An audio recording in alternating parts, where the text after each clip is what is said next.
Que diriez-vous si je vous disais que tous les Hokage de Konoha viennent réellement du clan Senju? Laissez-moi analyser cette théorie pour vous. Le deuxième Hokage, Tobirama, avait deux enfants nommés Sakumo Hatake et Jiraiya. Cependant, il est décédé alors qu'ils étaient encore très jeunes. Après sa mort, Hiruzen a changé leur nom et les a séparés. Comme le village était en situation de guerre et que les enfants du Hokage pouvaient être ciblés ou enlevés, il est assez clair que Sakumo et Jiraiya étaient liés par le sang et ont hérité d'une grande puissance de leur père. Les deux avaient les cheveux blancs hérissés et un grand potentiel physique. Passons maintenant à Kakashi. Le sixième Hokage était, selon cette théorie, le petit-fils de Tobirama. Ainsi, la lignée Senju se poursuit de ce côté. Quant au premier Hokage, Hashirama, il avait un petit-fils, Minato, le quatrième Hokage.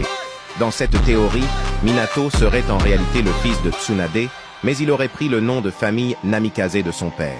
Cette théorie avance que Minato est le fils de Tsunade, en particulier parce que son fils, Naruto, serait la réincarnation d'Asura.